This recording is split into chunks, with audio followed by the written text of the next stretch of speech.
안녕하십니까. 뉴스데스크 제주입니다. 제주에서도 내일부터 새로운 코로나19 방역 체계인 단계적 일상회복 1차 개편안이 시행됩니다. 이에 따라 식당과 카페, 학원과 영화관, 실내 체육시설과 PC방 등 다중 이용시설의 영업시간과 인원 제한이 해제되고 유흥시설은 밤 12시까지 운영됩니다. 사적 모임은 최대 12명까지 허용되고 유흥시설과 목욕장 등에는 접종 증명과 음성 확인제가 운영되며 접종 완료자는 499명까지 행사와 집회가 허용됩니다. 제주 지역에서는 오늘 오후 5시까지 코로나19 확진자 2명이 발생했습니다. 이들은 모두 제주시 사우나 집단 감염 사례였는데 최근 일주일간 일일 평균 확진자는 4.71명입니다. 내일부터는 12살에서 15살 사이 소아 청소년 1차 접종이 시작되고 접종 완료 후 6개월이 지난 50대와 기저질환자, 우선 접종 직업군에 대한 추가 접종 사전 예약이 시작됩니다. 개발 행위가 엄격히 제한되는 절대 보전 지역이 늘어날 것으로 보입니다.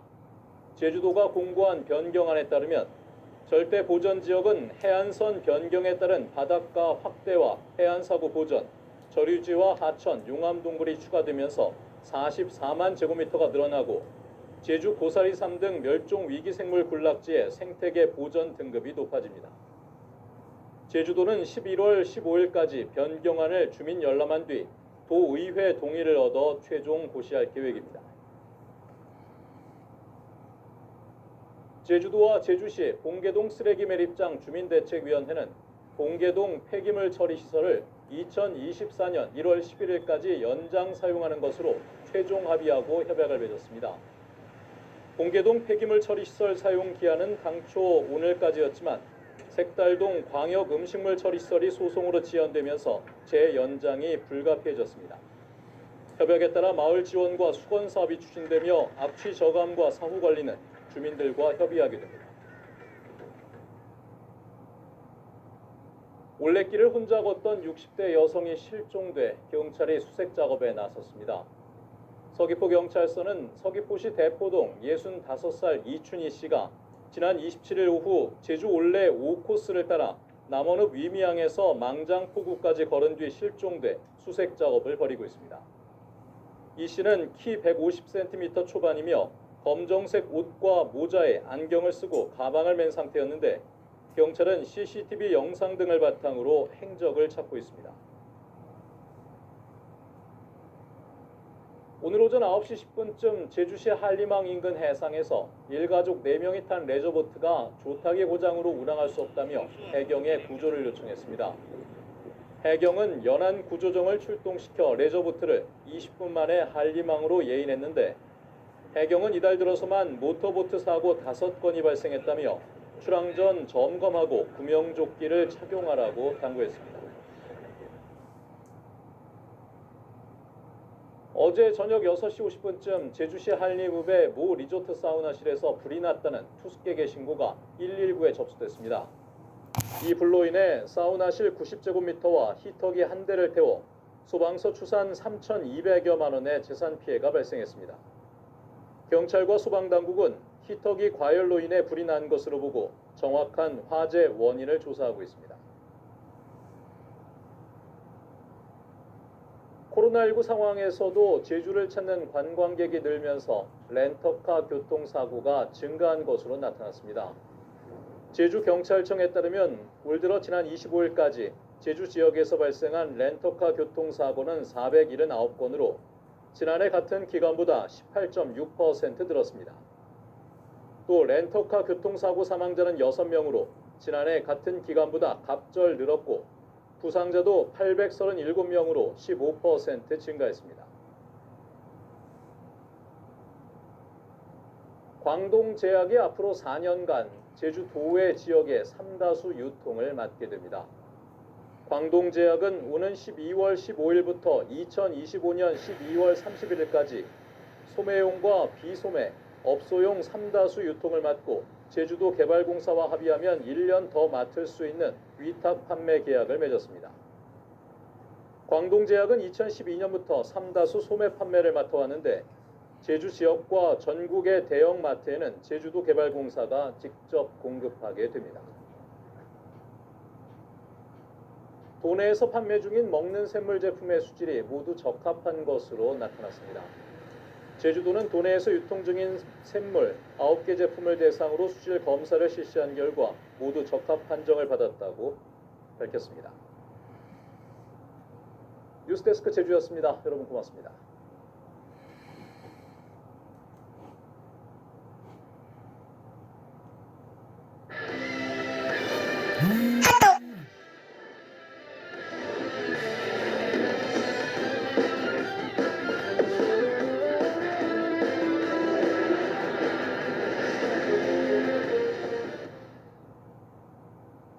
여러분 안녕하십니까? 뉴스투데이 제주입니다. 오늘부터 위드 코로나 단계적 일상 회복이 시작되고 백신 부스터샷 접종도 본격적으로 이뤄집니다. 또 제주도의회에서는 모레 임시회 폐회를 앞두고 제3차 국제자유도시 종합계획 동의안을 처리합니다. 이번 주 주요 이슈를 홍수연 기자가 보도합니다. 단계적 일상 회복 시행 첫날, 크게 달라지는 건 다중이용시설의 영업시간입니다. 유흥시설을 제외한 모든 시설, 식당과 카페, 학원과 독서실, 영화관과 노래방, 목욕장업과 PC방의 영업시간 제한이 해제됩니다. 단 집단 감염에 취약한 유흥시설과 클럽, 무도장 등은 자정까지만 영업할 수 있습니다. 사적 모임은 백신 접종 여부와 관계없이 12명까지 허용되고 식당과 카페에서는 미접종자는 4명까지만 모일 수 있습니다. 유흥시설과 목욕장 등 감염 취약시설에는 접종 증명과 음성 확인제가 도입됩니다. 백신 추가 접종도 본격화됩니다. 접종 완료 후 6개월이 지난 50대는 오늘부터 사전 예약이 시작되고 얀센 백신 접종자도 자녀 백신으로 접종할 경우 오늘부터 부스터샷을 맞을 수 있습니다. 기존 정책을 나열한 수준에 불과하다는 지적이 쏟아지며 논란이 제기된 제3차 국제자유도시 종합계획. 제주도의회 행정자치위원회는 내일 제3차 회의를 열어 동의안 처리 여부를 결정합니다. 제주 실정과 현안에 대한 고민이 없다는 의원들의 질타와 새로운 도정에서 다시 검토해 추진해야 한다는 의견까지 나온 가운데 상임위를 통과할 수 있을지 관심이 쏠리고 있습니다. MBC 뉴스 홍수현입니다. 제주 지역에서는 어제 오후 5시까지 코로나19 확진자 2명이 발생했습니다. 이들은 모두 제주시 사우나 집단 감염 사례였는데 최근 일주일간 일일 평균 확진자는 4.71명입니다.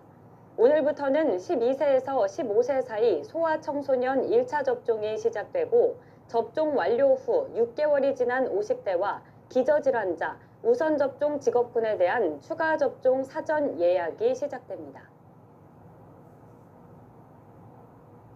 지난 7월 제주에서 발생한 중학생 살해 사건 현장에는 경찰의 신변 보호용 CCTV가 설치돼 있었지만 녹화만 되고 실시간 감시가 되지 않아 범행을 막지 못했는데요.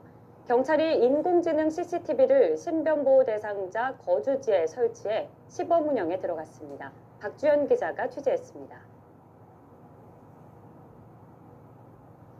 흉기를 든 한 남성이 주택의 문을 두드리며 안으로 들어가려 시도합니다. 그 순간 신변보호를 요청한 여성의 휴대전화에 알림음이 울리고 집 밖 CCTV에 찍힌 남성의 얼굴이 전송됩니다. 여성은 112 상황실과 연결된 스마트워치로 경찰에 도움을 요청합니다. 살려주세요. 밖에 사람이 칼을 들고 있어요. 문 두드리고 있어요. 네, 알겠습니다. 경찰은 상황실 CCTV로 현장을 살피며 경찰관들을 출동시킵니다. 모든 사건 살려달라는 시민이니까 주고 통보해 주십시오.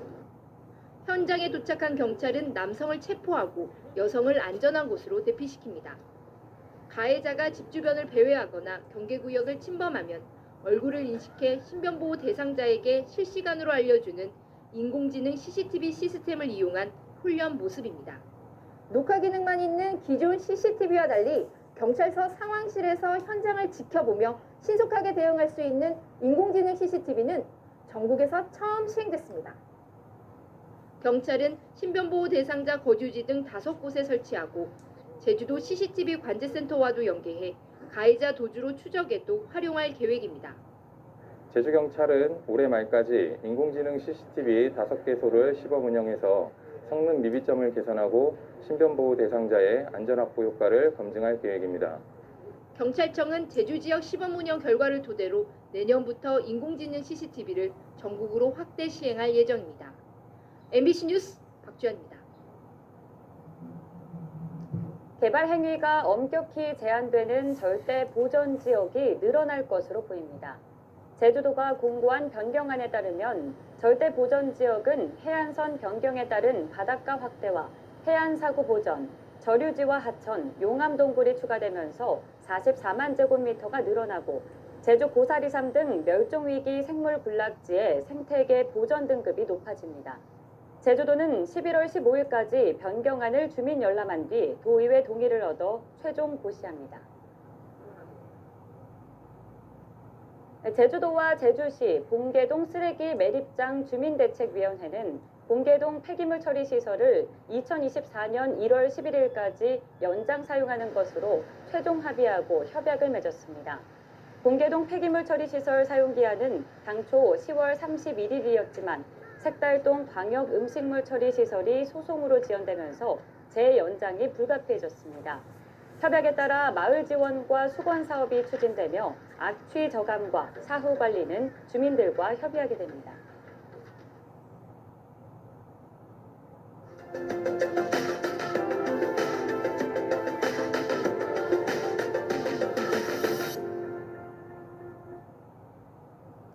(4.19) 혁명의 도화선이 된 3.15 의거는 우리나라 정부 수립 뒤 최초의 민주화 운동으로 평가받는데요.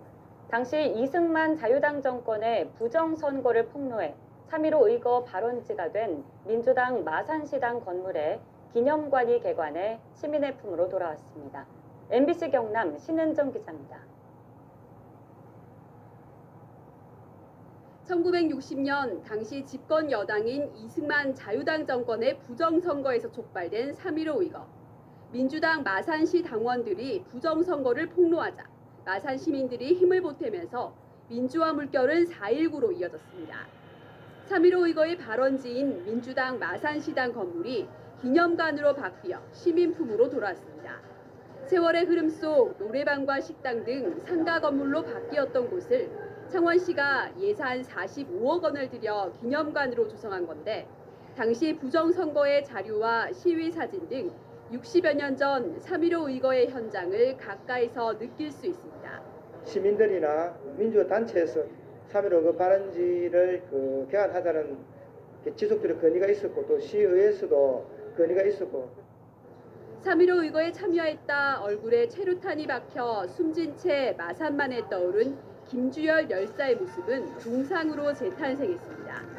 기념관에서 약 2km 정도 떨어진 시신 임양지에 최근 동상까지 제막되면서 민주성지 마산의 의미를 더했습니다. 61년 전에 엊그제 같아. 벌써 나이가 80이 됐으니까 한 서글픈 생각도 들고 이 발원지 개원식은 정말 우리한테는 정말 뜻깊은 곳이에요. 기념관 개관과 동상 제막을 계기로 마산의 민주항쟁 정신이 과거에만 머물지 않고 현재에 살아 숨쉴 수 있게 됐습니다. MBC 뉴스 신은정입니다. 10년 뒤 전국 4년제 대학의 3분의 1이 소멸 위기를 맞을 가능성이 높다는 이야기가 나오고 있는데요. 수도권에서 먼 도시부터 다시 말해 벚꽃 피는 순서대로 대학이 문을 닫을 거라는 이른바 벚꽃 엔딩이란 말까지 나도는 가운데 과연 통계적으로 증명된 것인지 실체를 분석해봤습니다. 부산 MBC 이두원 기자가 보도합니다. 부산의 한 대학에서 일본어를 전공하는 신승찬 씨. 졸업을 앞두고 또 다른 복수 전공을 시작했습니다. 하지만 졸업이 다가올수록 지역대학 꼬리표가 걱정입니다. 지방과 더불어서 이제 학교 그 타이틀 때문에 그런 저희의 노력이 조금 저평가되는 건 아닌가 하는 그런 약간 피해 의식 아닌 피해 의식도 이제 생기는 것 같아요. 어쩜 국립대 재학생도 사정은 비슷합니다. 취업을 위한 이른바 스펙 쌓기조차 대부분의 기회가 수도권에 몰려 있습니다. 또 대외 활동 같은 경우도 서울에 몰려 있다 보니까 제가 수업 시간이랑 겹치는 경우에는 대외 활동을 지원할 수조차 없다는 게 조금 큰 걸림돌인 것 같습니다. 학령 인구 감소 속에 교육과 취업의 수도권 집중은 심화됐습니다. 수도권에서 먼 대학부터 망한다는 이른바 벚꽃 엔딩 괴담. 과연 그런지 랜덤 포레스트 알고리즘을 토대로 시계열 분석을 해봤습니다. 내년부터 오는 2031년까지 연도별 위기대학을 지도에 표시했습니다. 그 결과 수도권에서 먼 쪽부터 위기를 맞기보다는 전국에서 동시다발적으로 위기가 찾아오는 것을 볼 수 있습니다. 대학의 자체 상황과 소재 도시 규모, 인구수, 대학 밀집도, 도시화 정도 등에 따라서도 영향을 받는 것으로 볼 수 있습니다. 결국 벚꽃 엔딩이라고 하는 게 하나의 경향성으로 존재하기는 하지만 통계적으로 명확하게 벚꽃 엔딩이 있다 없다를 설명하기는 어렵다. 그 대신 이제 굉장히 다양한 종류의 어떤 요인들이 이런 대학의 지역 대학의 소멸에 영향을 미치는데, 도시 규모가 작을수록 위기의 징후는 선명해집니다. 10년 뒤 위기 대학 비율은 서울 47.2%, 광역시 51.7%, 대형 일반시 50%인데 군 단위 소재 대학은 61.5%로 폐교 가능성이 커집니다. 수도권에서도 경쟁력이 낮은 대학부터 벚꽃 엔딩을 맞이하겠지만 비수도권 대학은 보다 심각하고 급속히 진행될 것으로 예상됩니다. MBC 뉴스 이두원입니다.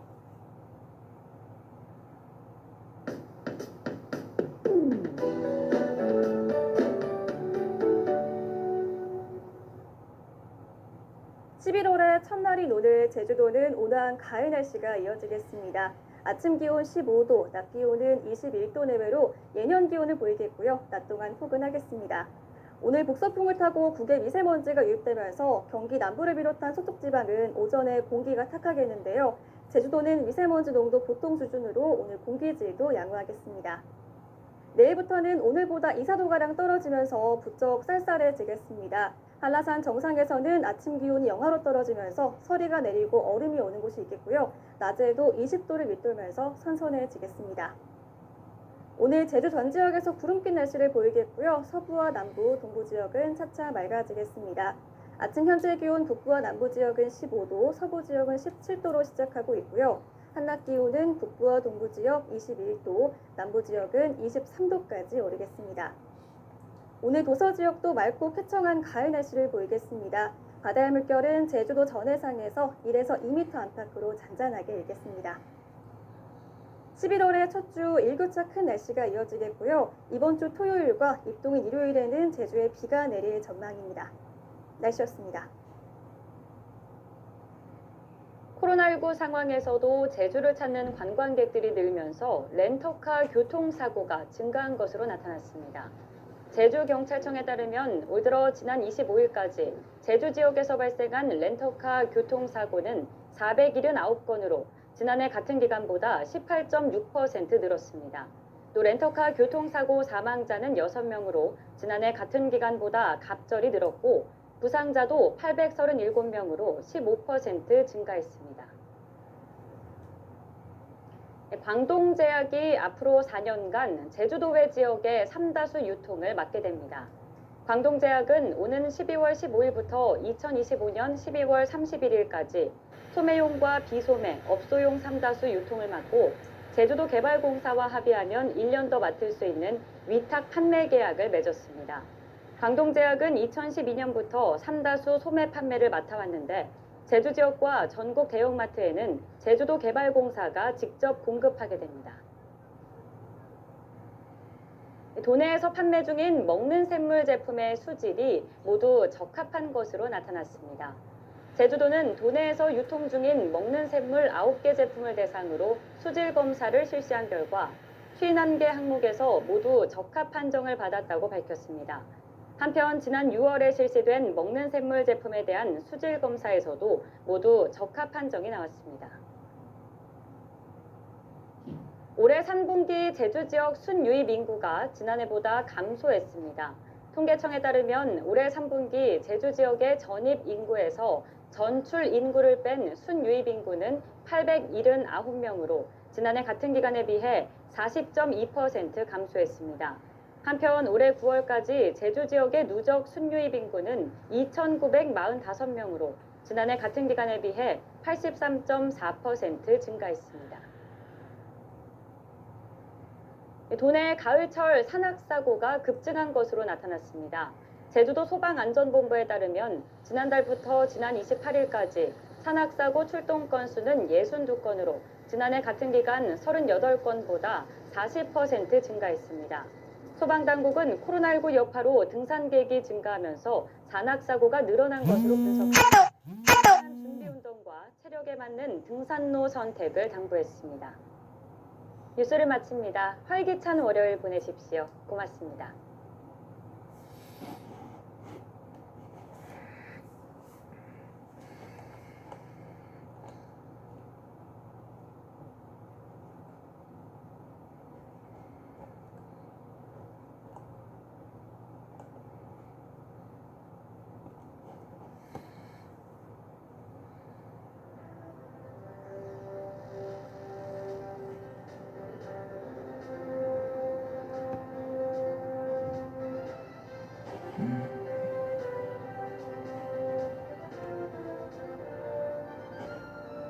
시청자 여러분 안녕하십니까? 국제TV 뉴스입니다. 지난해 우리나라는 사회복지와 보건 분야에 123조여 원을 썼습니다. 국가 전체 지출의 30%가 넘는 건데요. 하지만 여전히 경제협력개발기구, 이 OECD 회원국에는 절반에도 못 미치는 수준입니다. 황현희 기자입니다. 지난해 우리나라가 사회복지와 보건 분야 등에 쓴 돈은 123조 4천억 원으로 전체 국가 지출의 32%에 달했습니다. 하지만 이는 국내 총생산 대비 10.4%에 불과해 OECD 30개국 평균의 절반에도 못 미치는 수준입니다. 지난 1990년대 2%에서 꾸준히 늘고는 있지만 복지 선진국과의 차이는 컸습니다. 특히 우리 국민들의 기대 수명이 82.4세로 14년 만에 6.4세나 증가해 앞으로 노인 복지가 시급한 것으로 나타났습니다. 65세 이상 노인 진료비가 한 해 22조 원을 넘어 전체 진료비의 40%에 달할 정도입니다. 노인 1인당 한 달 진료비로만 평균 27만 6천 원을 쓰는 셈입니다. 상대적 노인 빈곤율도 OECD 국가 중 가장 높은데 이마저도 계속 늘어나는 추세입니다. 사회 전반적으로도 복지 수요가 커졌습니다. 장애인 연금이나 기초생활보장, 집값을 지원해주는 주거급여를 받는 사람 모두 5년 전보다 10%가량 증가했습니다. 임금 문제는 지난 10년 동안 크게 나아진 게 없었습니다. 임금이 전체 근로자 중간값의 3분의 2가 안 되는 저임금 근로자가 전체의 24%나 됐습니다. 특히 여성이 남성보다 2배 이상 많았습니다. 또한 지난 2015년 법정 최저시급은 5,580원이었지만 실질 최저시급은 5,082원으로 최저임금을 지키지 않는 일터가 많았습니다. 복지TV 뉴스 황현입니다. 개학철을 맞는 3월이면 학교 주변 어린이 교통사고가 급증합니다. 특히 학교 수업을 마친 귀갓길에 사고가 몰린다고 하는데요. 아이들 안전을 위한 학부모와 운전자들의 각별한 주의가 필요합니다. 이명아 기자입니다. 초등학교 정문 바로 앞 도로, 차들이 여느 길과 다름없이 달립니다. 며칠 전 입학식을 치른 초등학교 1학년생 아들을 둔 어머니의 마음은 불안하기만 합니다. 초등학교 앞에서는 아이들이 언제 어떻게 뛰어나올지 모르기 때문에 경찰에 따르면 최근 3년 동안 12살 이하 보행자 교통사고는 14,000여 건으로 123명의 어린이가 목숨을 잃었습니다. 이 가운데 9%는 어린이 보호구역 안에서 발생했는데 아이들이 드나드는 학교 앞이라고 결코 방심할 수 없는 겁니다. 대부분의 사고는 아이들이 차량이 오는 줄도 모르고 도로로 뛰어들면서 발생합니다. 운전자가 안전속도를 지키지 않는 것도 문제입니다. 학교 주변은 대부분 제한속도가 시속 30km로 정해져 있지만 어린이 보호구역인지도 모르고 다니는 경우가 많습니다.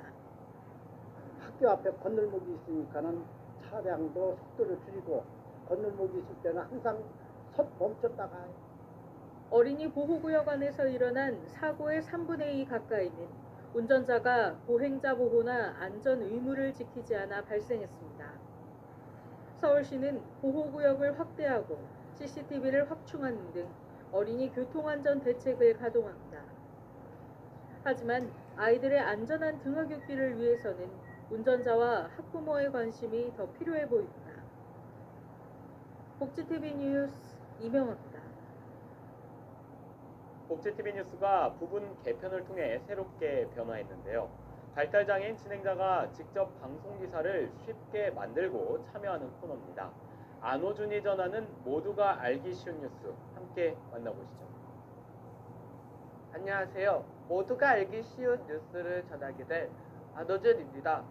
이번 시간에는 함께하는 장애인에 대한 에티켓에 대해서 알려드리겠습니다. 얼마 전 한국장애인개발원에서는 장애 유형별로 지켜야 할 예절에 대해서 그림 형태로 알기 쉽게 만들었는데요. 먼저 시각장애가 있는 이들을 만날 때 지켜야 할 예절을 알아볼까요? 시각장애인과 만나 어딘가를 같이 갈 때 걸음이 느리다고 옷자락을 잡아 끌거나 어깨를 잡지 않도록 주의해주세요. 같이 걸어갈 때는 시각장애인이 팔을 잡을 수 있게 팔꿈치를 살짝 내밀어주는 정도가 좋습니다. 이야기를 나눌 때도 상대방이 안 보일 거라는 생각은 처음부터 하지 마시고 가급적이면 시선을 맞추고 대화해주세요. 그리고 안내견과 함께 있는 시각장애인을 봤을 땐 안내견이 귀엽다고 쓰다듬거나 음식물을 주는 것은 절대 하면 안 돼요. 다음으로 청각장애인을 만났을 땐 어떻게 해야 할지 알려드릴게요. 청각장애인의 경우에 내가 하는 말이 들리지 않을 거라 생각하고 반말을 하는 경우가 있는데요. 입모양을 보고 다 알아요. 처음 만났을 때 반말하면 기분 나쁘죠? 청각장애인도 똑같습니다. 반말은 절대 하지 마세요. 수화를 할 줄 모른다면 수화 통역사를 부르거나 글을 써가면서 대화를 나누면 되겠는데요. 대신 최대한 간단하게 써주세요. 고개를 끄덕인다고 모두 알아들은 건 아니니까 내용이 확실히 전달되었는지 틈틈이 확인하면서 대화를 나누시면 됩니다. 이번 시간에는 한국장애인개발원에서 만든 장애인에 대한 에티켓에 대해서 설명드렸습니다. 그림으로 알기 쉽게 설명되어 있으니까 꼭 기억해 두셨다가 활용해 주세요.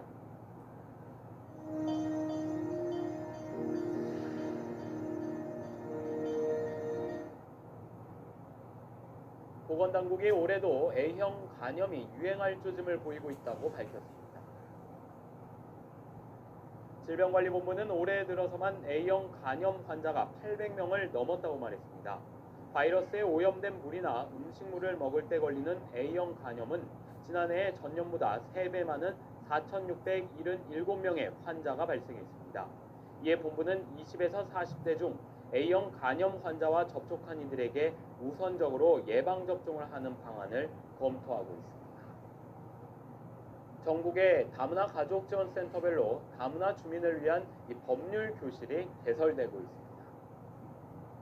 서울과 부산, 경기도 등 번역별 다문화 가족지원센터는 다문화 주민이 한국의 법과 제도를 쉽게 이해하고 돕고자 법률 교실을 개설했다고 밝혔습니다.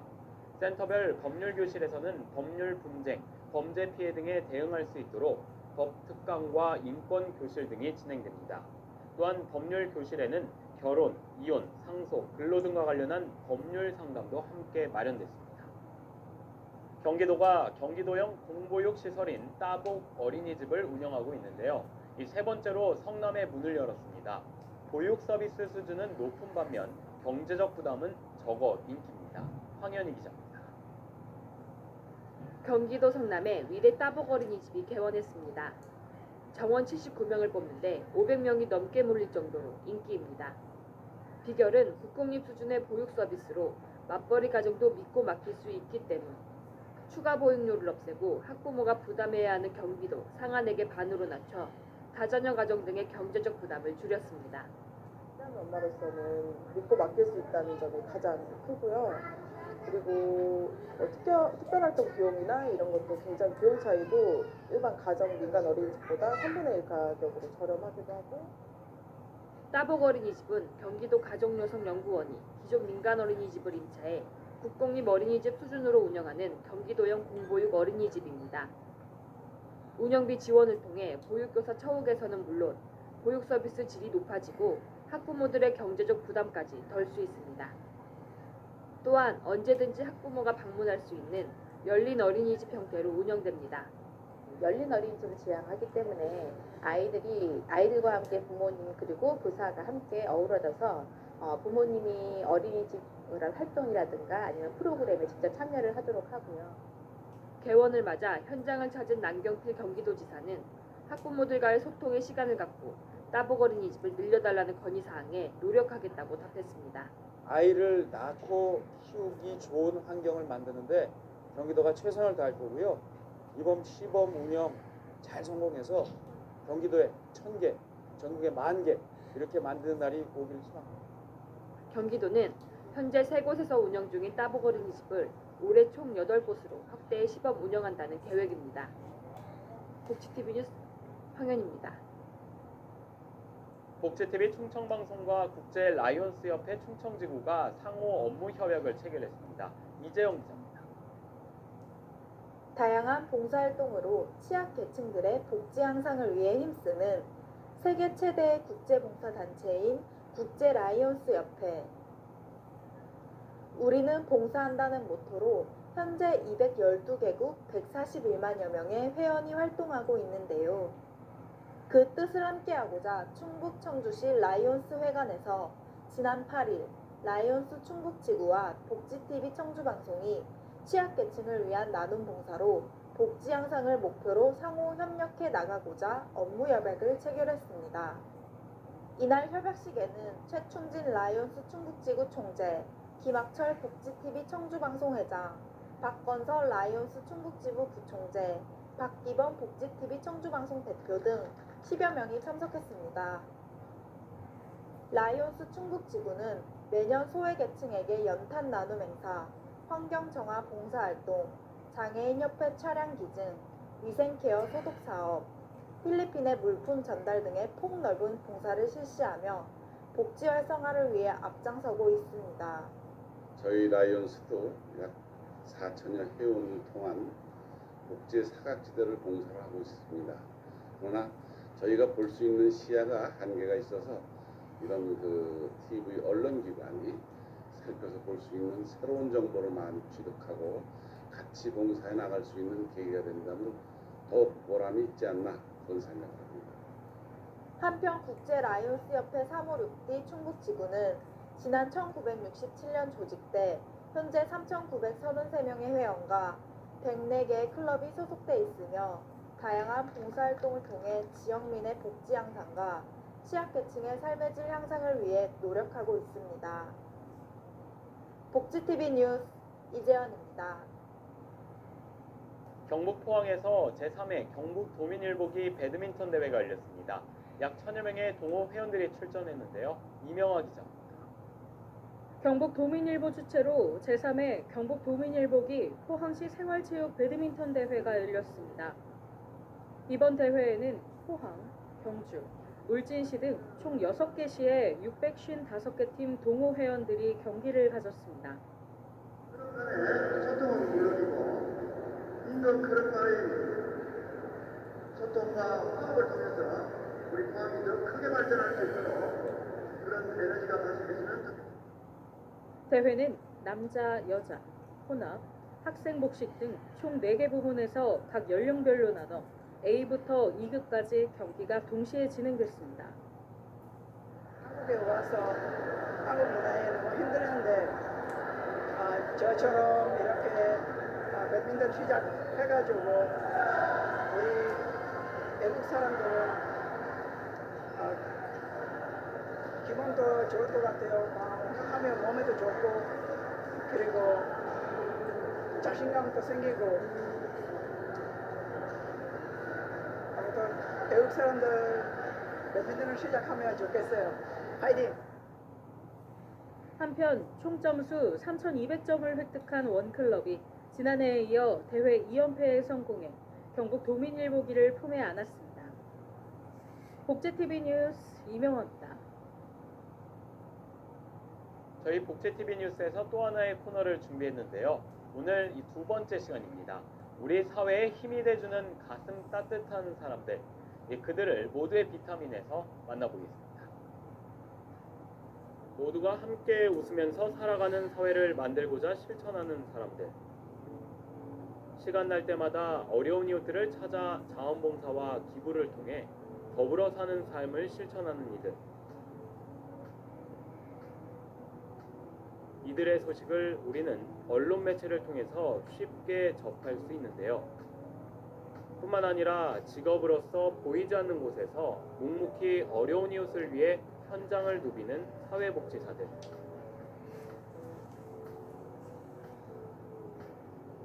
오늘은 성남시 한마음복지관에서 장애인과 함께 SNS와 인터넷 방송을 통해 소통하는 양종희 사회복지사를 만나보겠습니다.